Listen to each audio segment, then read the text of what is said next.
celebrating the power of possibility.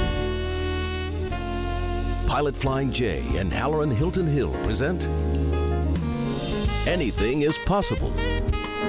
Today's guest, Rick Barnes, Part 2. This is Anything is Possible. My name is Halloran Hilton Hill, and these are great stories about great people whose lives prove that anything is possible. And this is my new best friend, Rick Barnes. So thank you for joining us today. We were talking about teaching and coaching, and I wanted to get back to this conversation about your wife, Candy, because you made the statement that had it not been for her, you might not have graduated from college because you were working with what would be your father-in-law in the hosiery mill. Right? And it just struck me that in America during that time, because Knoxville was a mill town. We had Standard knitting mills, and Chattanooga, Tennessee had foundries and mills. And so if you got a good job in a factory or a mill, that was success. So there was a real competition. And men that had jobs at a plant, if you were a supervisor at a mill, a plant, that was in community as significant as being something else. So I could see where you could go, hey, maybe I can make a career out of this, but your heart was for coaching, and she was able to kind of bridge the gap there. What did you see in her that made you go, she was the one? I never thought I could ever date someone like Candy. She was 2 years ahead of me, and she was really well liked, popular, and beautiful, but she was always just a great person. If you're ever around her, she makes everyone feel like she's known them their entire life, and she's just sweet, loving person. But once we started working beside each other, and I was afraid to ask her out because I didn't want her to mess up the friendship we had going, and one of my best friends worked there in the hosiery mill with her too, and with us too. And there was I can't even remember the movie that came out that we thought we might want to go see together. And but I wasn't sure how to go about doing it. But anyway, we worked out that we had a date, or I don't know if you'd call it a date. We were going out, but it ended up turning out to where from that point on we dated. And as time went on, and I would sit and talk to her about my dreams, and she was the one that just kept saying, well, you can do this. And then once we knew we were going to get married, and I came back, I was invited to the ACC tournament by Paul Lavitt, who got me the interview with Eddie Biedenbach, and he invited Candy and I to go down to the ACC tournament. And I walked out of the Greensboro Coliseum. I remember walking back to the car, and I said to her, I really want to do this. I love to get into college coaching. And I remember her saying to me, well, let's do it. And so we started, and she really helped me with all the letter writing stuff to all the coaches around the area. I actually still have those letters. I have one. I have one from Tennessee. I have one from Virginia, Louisville. I have a bunch of letters, North Carolina, that I've always kept, where coaches at the time had written me back and said they didn't have a position. And so I got my car, drove around trying to get in the door with some people. Then Paul Lavitt worked it out where I could meet with Eddie Biedenbach. And once I told her about I'm going to have to work in a lumber yard and do what, she said, whatever, let's do this. And she drove back and forth. And so she really was the breadwinner the first couple years. And even while I was in college, she worked in a greenhouse in Hickory, and while I was working for her dad. And so all the money that I would that she made, she was saving it, and the money I made, we would date on and those type things. But as I kept going, I mean, once I left Davidson, I went to George Mason for 6 years, and then for 5 years, and then we went from there to Alabama, 9 months, Ohio State 9 months, back to George Mason 9 months, Providence for 6 years. So, and she never once said anything but let's do this. And then we were blessed with 2 wonderful children. That then you go through that chapter of your life. But I have to say this to you too, that it was hard, because I look back, she has done such an incredible job with our family, and because I got caught up in this in the wrong way. I went from, because I really at one time was the youngest head coach in the country, and got caught up, I think, too worldly and got away from my roots of it. And I'm just thankful that God brought me back. But I'm most thankful that he gave me a wife that stuck with me through the tough times. I want to talk to you about the tough times when we come back. Rick Barnes is my guest. You're watching Anything is Possible. And by the way, tell your friends, we're also available online on YouTube. When you go to YouTube, just search AIP online. We'll be back. Possibility powered by Pilot Flying J, Covenant Health, Home Federal, and the Knoxville News Sentinel. Coming up. I said, is there anything I can do? And he looked at me and said, Coach, it hurts me when you curse at me. And I said to him, I said, I promise you I'll never do it again, and I've never done it since. Rick Barnes is my guest on Anything is Possible. By now you know he's Tennessee's head basketball coach. We were talking about Candy and her loving you in spite of. You said as a young coach that you got too worldly, that, what happened to you? Well, you know, when I got into this and I went to George Mason University, at the time George Mason was the fastest growing university in the country, and I wanted to be a head coach so bad. I would send out my resume to every school you could imagine. I'd send it out. And why did you want to be a head coach? You know, were you looking for significance? You know, I'm not sure what it was, but I just knew I wanted to coach, be a head coach, and I thought I could do it. But I had an AD, Jack Vance. I worked for a great guy in Joe Harrington who allowed me to really see how a program would be built from the ground level up. And I go back to my time at George Mason. Even today is one of the great learning experiences I ever went through. And back then, you know, you could recruit every day of the year. So you were out building your resume and beating, you know, and I interviewed for an assistant job with Mike Krzyzewski at Duke, with Gary Williams at Boston College. He ended up hiring me at Ohio State, Clemson. So I was interviewing, but I was with a guy that taught me a lot about the business. And then, but Jack Vance, my AD, I actually drove my resume down to VMI one day and walked in, and I wanted to hand deliver it and do something different. I remember handing it over to the commandant there, and he said, "Thank you." That was it. So I turned around and drove the 4 hours back and told my AD, Jack Vance, what happened. He said, and he actually said to me, he said, and this is where I think you need truth tellers in your life. He said, "Why would anybody hire you?" He said, "You've been an assistant coach at the highest level, I mean at this level, Division I level, for 3 years." And I said, "Well, how am I going to get a job?" And he looked at me and said, "You better impress me." And wow. And I said to him, I said, "What do I need to do?" He said, "Why?" And he had just had become the AD at Mason. He had been there, I think this was really starting his second year. And he said, "I need some help," because they had nothing. I mean, he said, "I want you to take over the team travel." And so Carolyn Marsh, our secretary, and I, we started working on that. And I made sure that he gave me a budget, what I had to work within. And he told me, he said, "I'm going to give you an extra $200 miscellaneous on these trips. And if I ever spent that money, I always took it out of my money because I wanted to impress him." And you know what? At the end of the year, when we had did everything we said we were going to do, he said, "If I ever get a chance to hire you, I will." And he did.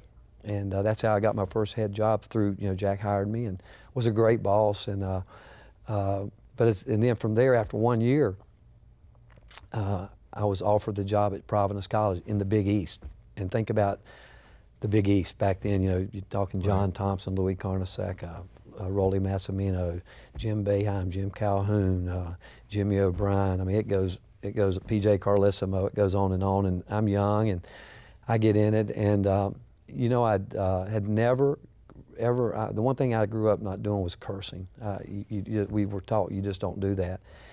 And once I became a head coach, and one of my first assistants said to me, "Coach, if you don't start speaking the language of these guys, they're not going to get it with you." And I went down that road, and I'm very ashamed of it, you know, and I've actually had gone back over time with players I coached at George Mason and Providence and apologized to them for the way I coached them, because I got away from what I believed in, really, you know, and got too, you talk about, and you said, you made a great point about tough love. It was not, it was ugly, you know, and I think that I'm thankful that God is sovereign, that He made me see the light with it. And what changed me was at Texas, Damian James, who was a terrific player, wasn't playing well, and I brought him in before a game at Oklahoma, and I said, Damian, help me help you. And he said, he looked at me and said, Coach, I just want to apologize to you that I've never been able to live up to the player that I know you want me to be.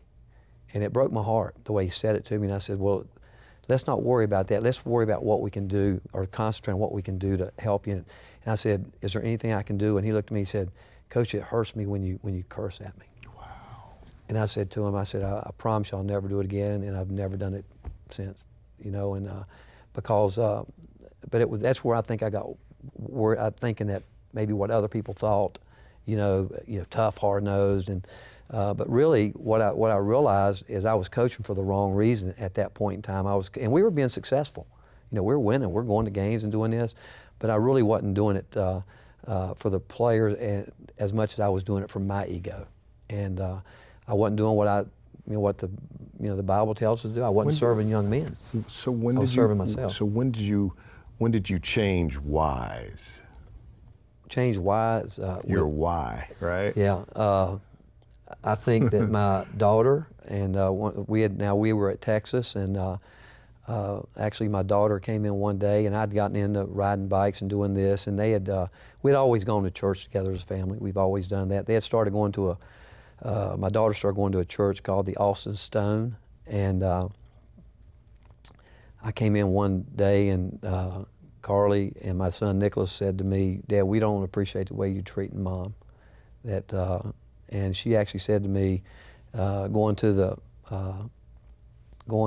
Austin Stone, and you could tell that they were on fire with the Lord. I mean, you could just feel it, and I could see it. I could see that my wife, and there was something different there. And my daughter actually said to me, she said, Dad, you know, we're living for the next world, and we want you there, but you wouldn't be there today. It wouldn't happen. She said, you're not living for the kingdom, and they said some things to me, and I got upset because they were telling the truth, but I didn't want to hear it. But when I walked out of the room, I knew they were right. And I just think it's God that, I think that, I understood. We went to church. Did you end up having a conversation with God about that? Did you have a Damascus Road experience triggered by your daughter just saying, hey? Well, that moment, I knew that I had really was living for all the wrong things. I did know that, and I'm still. I think we're all still a work in progress. You know, I do, and but I do know that one thing that I grew up going to church all the time. I grew up loving to hear Billy Graham speak. All that. I do know that once God gets a hold of you, He won't let you go, and sometimes we don't fight enough for that and to be in our faith, but.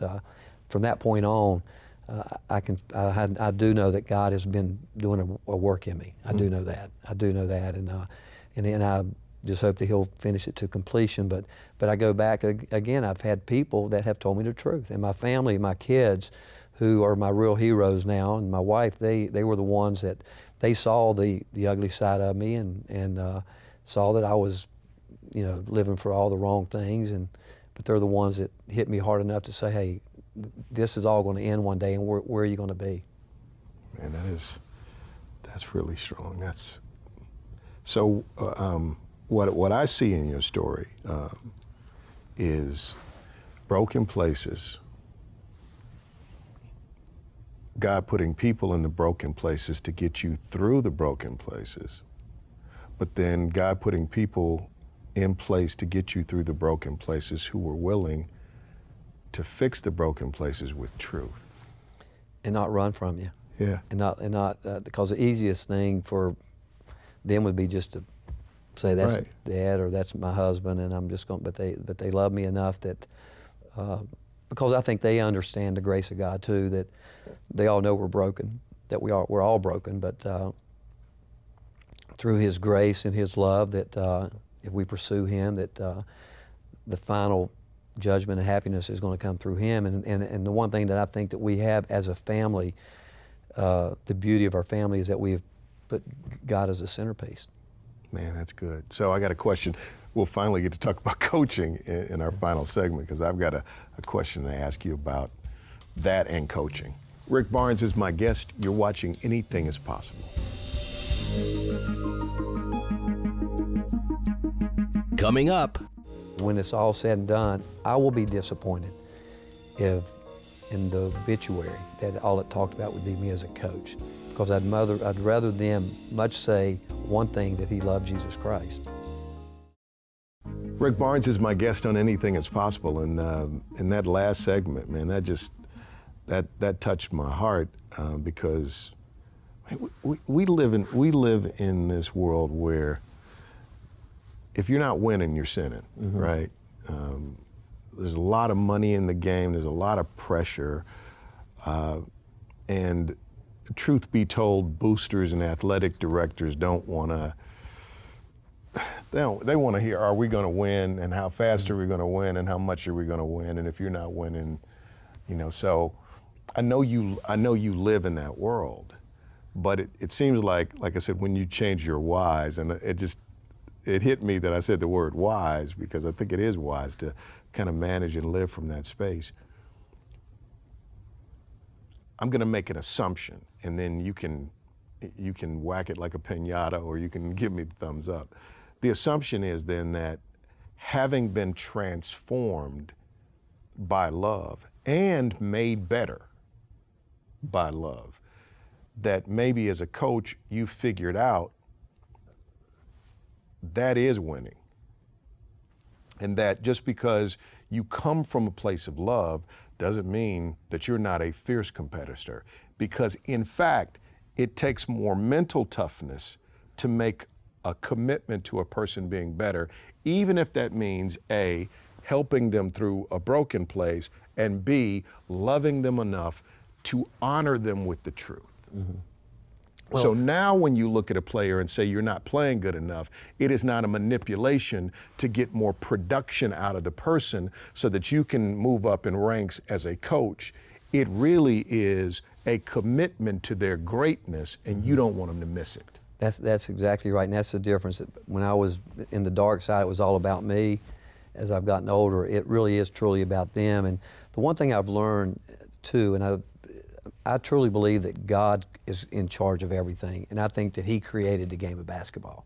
I believe that, and I think He created it for His glory. But I also think that He created us to you know, in the Bible, run the race to win.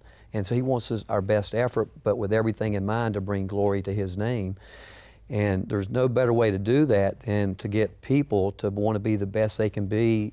But it's not just, like I'll be disappointed, and I've done a poor job of this, and I've gone back and apologized, where I don't want my players to say that he was a great coach, and not say that, I felt if I don't some way, somehow, make sure my players understand what the gospel is. They need to understand that. Because I actually said to a couple of them yesterday, because I've been traveling, what's your goal today? Just today, what's your goal? And they, looking around, I said, let me ask you this question. If you die today, are you ready to meet God? And two guys said to me, I don't know. I said, that's got to be the goal we got to figure out today, you know? And then I said, then we can talk about the other things. And so I'm going to see them today, and I'm going to ask them, where did they get to on that? Because the one thing we know that, and I do know this, that I mentioned earlier, that one time I was the youngest head coach in the country, and that seems like yesterday. We know that life is just a brief. It's just a vapor. And so when it's all said and done, I will be disappointed if in the obituary that all it talked about would be me as a coach. Because I'd rather them much say one thing, that he loved Jesus Christ, than he was a Hall of Fame coach, he was a this or that, because all this, as we know, is going to go away one day. It's not going to matter.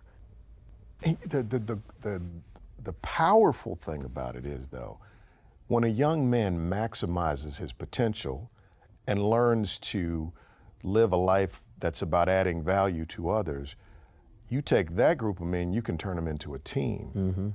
And when they are selfless but excellent, yes, peaking at their performance, you're going to crush the competition. I mean, you're right. going to win You're gonna a win. lot, but they're going to win in life. Yes. I mean, I guess that's the thing. And I know you put 24 or more players in the NBA, names like Kevin Durant, but now I hear you. You want to make sure that they show up in the big game. You know what I tell them all? You got to want it all. You got to want it all. Don't just want part of it. You know, you have to want it all. And what you said is really the hardest thing to deal with young people is to teach them to be selfless, because our world today doesn't speak to that. It doesn't speak to it. It's like you got to get, and there is a window that closes on them every day, because what they want to do with their dream up front is to make it to the NBA. And so, as you know, I mean, by the time you're really 28, 29, 30, 32, somewhere in there, depending on how good you are, it's over. Done. And then you got a full life ahead of you. And, you know, the one thing that I always loved about John Thompson, the former coach at Georgetown, you know, he had a deflated ball on his desk. You know, what's going to happen when this goes away? Let the air out. Wow. And so I learned from, and again, I've had so many wonderful experiences around great coaches that you take some things from, but that's the one thing that you talk to the players that played for him, as good a coach as he was, and he was a tough coach. Right. And but they would all tell you that he taught more than basketball. That it was more than you know, this is going to end one day. Yeah. And what's next? And so it took me a while to, again, I was there, got caught up in the wrong things, but I just thank God for bringing me back. I thank you for bringing you back and for bringing you to Tennessee. And here's what we wish for all young men, that they find a candy and find the kingdom. Yeah, right. Thank you for coming by. Thank you for having me. Rick Barnes on Anything Is Possible. We'll see you next time.